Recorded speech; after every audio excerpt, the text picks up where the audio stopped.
It's been like a while though, It has. right? So I have a question for you guys today. Have you ever um eaten something that you should not? Like, have you ever eat like, for example, if you're allergic to, let's say, almonds, but still you want almonds on your sundae or something like that, like, and you still do it anyway, although it's gonna hurt you? Like, have you? I am not supposed to like eat ketchup or like You eat ketchup Like, with everything. tomato products. That's hilarious. But I love ketchup, so I eat it and then I have a stomach ache and I just have to take it like a champ. That's So crazy. you can't eat ketchup. She eats ketchup with steak, with fries, with chicken, with rice, It's with a problem. everything. That's Like, sad. Yeah. I can't believe that. Like, you eat ketchup with every meal, so you just suck it up after every meal. Yeah. It's just That's ranch crazy. doesn't hit the same. Ranch doesn't. Yeah. Well, why do you need a sauce though? You don't need a sauce. You Exactly, can just eat it. If it's exactly. well No. seasoned, it's fine. Exactly. No. No, I'm here curious because you're telling me she puts ketchup on her meat. Like, that's, to me, that's beyond, like, Yeah, like I feel like that's If you do offensive that, to the it- chef. exactly. Right? If you do that, you're the type of Right. person that put ketchup on the rice too. Sometimes. Oh, jeez. Well, back to the question. I feel like I don't do it as much anymore, but before I was a chocolate lover and I did not care. Like I could eat like a whole jar of Nutella in one sitting because I just loved it too much. And then I just suffered the consequences, obviously, with, the body weight. But I used to do that before. But yeah, I mean, I knew that would affect me, but at the moment, I was just like, I just want to enjoy this because it just tasted good. So, Yeah. So I'm going through something kind of like that with coffee because I love coffee. Like, I'm a huge coffee lover. But now I feel that is causing anxiety. I think it's not, the doctor has not said it's official, but I Okay. think the coffee is giving me anxiety. But still, I love coffee. It's like a ritual to me. Like, there's nothing better with than you. just sit like quiet at home and just drink my coffee while the kids are sleeping. Like, I just cannot put the coffee down, and I need it every day. Like, I need to drink coffee. And now with this thing about the anxiety, I'm like, oh no, maybe I have to stop drinking coffee because this is not good for me. So I'm in this entire crisis or dilemma, if you want to call it, right? Because now I gotta stop consuming coffee, which I love and I have been loving for years. So is this thing about consuming something that in the end is just hurting you? It's like the tail of the snake biting its own tail. That's how I feel it's going for me right now. So I'm dealing with that. So Yeah, I mean, that is a reality. Like, what you consume ends up, like, consuming you. And, like, in that second definition of the word, it's more like it's destroying your own body. yeah. Like, and it kind of sucks. But, I mean, it's the truth. Like, it happens, like, not just with coffee or with ketchup when you're allergic to ketchup or with chocolate. Like, it happens, like, with whatever, like, unhealthy eating habit. If you continue to eat like that, it's going to end up in high cholesterol, in high blood pressure, and increase of body weight. Like, it's going to end up destroying your own And body. anxiety. Or anxiety, yeah. And I feel like it's really interesting because, like, this doesn't only apply to food, but also to our own lives. I was looking up more definitions of consume because this word has like a million definitions. And another definition is that when you consume something, like you fully engage with it. You're like really like focused on it. And so that Oh made yeah, me that's me with coffee. well, that made me start thinking about like sometimes like we fully engage with like unhealthy thinking patterns, such as like feeling like a lot of statements of like self-pity or just thinking that you're your success defines your value, like all of those unhealthy thinking patterns, sometimes like some life habits that we might have, or some obsessions, like all of that we're like fully engaging with can also destroy our emotional and spiritual bodies. Yep. And I feel like most of us, like, we agree with that. You're like, yeah, okay, that makes sense. And I feel like you were doing like a little bit of research, right, on that. I wasn't going so much on like within. I was more focused on like material things. Oh, okay. But it also makes sense with what you're saying. So what did you come up with? What about material things? So I thought about like some of the things that I consume. For example, like spending time on social media, or like the music that you listen to, or like the time that you spend on TV. And like it says like, yeah, those things are good in moderation. Mm-hmm. But when you spend a lot of time, depending like what you're looking at and everything, it talked about how like it influences who you are. Like it causes subtle changes in you. And I was like, have you ever been stuck on TikTok for more than like an hour? Yeah. That was me like summer of 2020 before I went to college. Then I deleted the app. I was like, I don't need this in my life anymore. Yeah. And you don't even realize that the time is going by. You're just literally wasting time. Mm-hmm. Yeah. You're stuck doing nothing, just locked on the screen for a full hour, sometimes more. Crazy. Yeah, and so I feel like we agree with this statement, like that what we consume ends up consuming us. But then like I started thinking about like, then why do we continue consuming it? Like why do we do that? And I think the reason is because the consequences of like it destroying our bodies and harming us, like they're progressive. They're not immediate. Yes. At the time, most of the time you're just gonna feel pleasure. It distracts me, or I just use it to relax for a little bit. I've been studying so much, or I've been working so much. This is my me time, right? Which is we'll use common excuses. Yeah, this is a common thing now. No, I just need a little me time, so I'm just gonna scroll for a little bit for 2 hours, or I'm just gonna binge an entire season of whatever series, right? And you spend the entire day watching the whole season.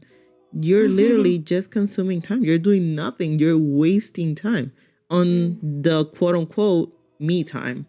Right. Because we use all those names now to make it sound pretty. Because that's all we're doing. We're making it sound pretty. Like it's a good justification. Oh no, I just need to relax. But yeah, you relax today, then you relax next weekend and next weekend, and a whole month has gone by, and all your weekends you have done nothing but binge entire seasons of whatever. Right. What are you doing? You're not being productive. You're not doing anything that benefits anyone. Is literally your me time that you're consuming from whatever it is, you name it, is literally consuming you, your time, your mind on what seems like a temporary pleasure. Right? Thoughts? I think you were going to say something that When I was doing my research, I literally read that those things that we indulge in, they send chemicals in our body like dopamine and like serotonin, and like it's strong because you're like, oh, like I'm not doing anything wrong, like I'm not hurting anybody, but you're hurting yourself in a way, you know? Yeah, and I like that you're talking about like watching like certain shows. It could also be like listening to specific music, and like whatever we are consuming, it will end up like if it's not good for us, it will end up harming us. And I think that another reason why like we continue doing it is because most of us, we don't really like to reflect. We don't really like to think about the things that we are doing. Why? I feel like because it puts us like in a vulnerable state, And it makes us have to think about things that we might have to change or things that we're not doing good. And again, we were using those excuses and we were making ourselves feel good about what we were doing. So if we are to examine and reflect on what we're doing, now we can't use that. So if we can't use it, that's that might hurt. Yes. And so we don't want to do that.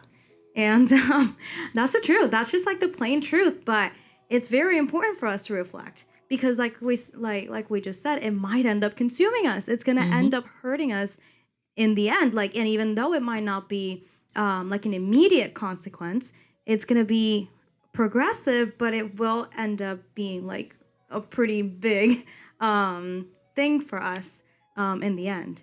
And so to protect ourselves from that, we have to continually be reflecting, like, should I be thinking this way? Should I have this habit of like scrolling through my phone all the time? Should I have this habit of listening to this type of music all the time?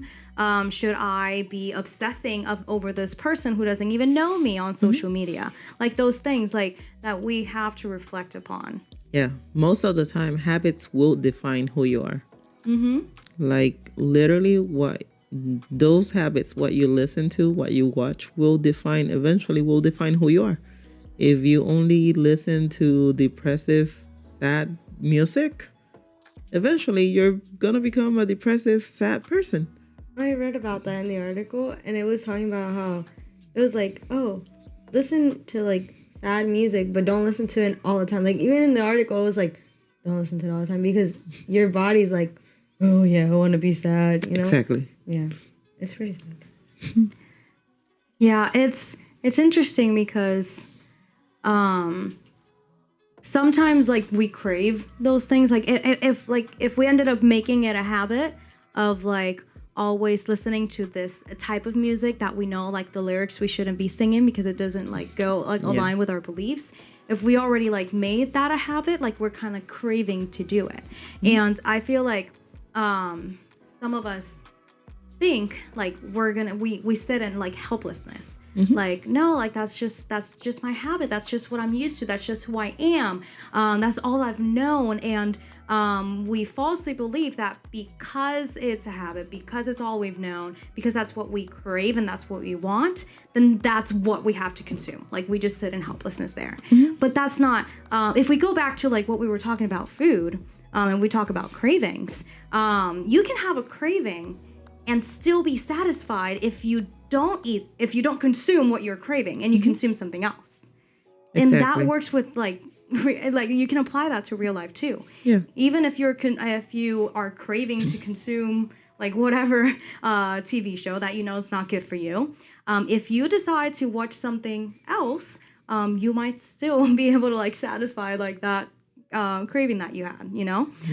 And even more, or something that might satisfy even more is like time with God, time in his presence. Like that's going to satisfy whatever craving you might have. Exactly. And I mean, that's a promise in the Bible if we want to go back to that. But yeah, like we shouldn't like think that just because we're craving something, because it's been a habit, that we're just helpless in doing that and consuming that. Yeah. At the same time, I think sometimes people think that we live in a society that has all these things and that we are exposed to them. So there's no way out.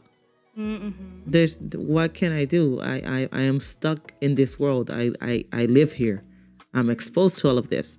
But somewhere in the Bible, you guys help me remind me where it says that although we live in this world, we don't belong to this world. That's right. Please help me. Where is that? It's somewhere in the Bible. It says, although we live in this world, we don't belong to this world, so we cannot accustom to like the ways that the ways of the world. Yeah. Works. Yeah, and it's important because like God gave us all these blessings and all these things because, you know, reality, like, for example, the phone. Yeah, he gave us the phone. It's important. We need to talk to people. We need to do stuff. It's a great tool. But we can't allow that to dominate us. Like, we need to put limits and, like, discipline ourselves to be able to use that, but to have dominion over that. You know? Exactly. Yeah, I mean, one of the fruits of the Spirit is self-control. So if you are a Christian and you are sitting in helplessness, like, no, I can't help it. One of the fruits of the Spirit is self-control. So, I mean, you can always go to God for that. Be like, hey, God, I know that I'm fully engaging in this, and I know that it's destroying my body. Help me. Exactly. Because I want to make sure that I am protecting the temple of the Holy Spirit. Yeah. And I mean, we can go to God for things like that. Exactly. He's not going to be like no. Yeah. He's not like that. He's a God of love. So. And at the same time, if you're not a Christian, just think about does the Creator, the one who created me, does he want me to destroy my own body? Does he want me to destroy my mental health? Is that just a reality? Like whether we are or we're not Christians, we need to be responsible with our well-being, with our mental health, with our physical health, with whether we exercise or not. Those healthy, good choices that we need to make in order to be whole, right? So I think it's something that we need to be mindful of, regardless of if we believe or not, right? Yeah, so that's right. I mean, the first step there is like that self-reflection. Like, think about the things that you might be consuming, that you might be engaging with, and that might be destroying your body. And then from there, you can start taking steps to execute that self-control and be like, maybe I shouldn't be letting this dominate my body any longer, or dominate my time, dominate my thoughts, because I want to protect my body. Exactly. Yeah. That's so good. So good.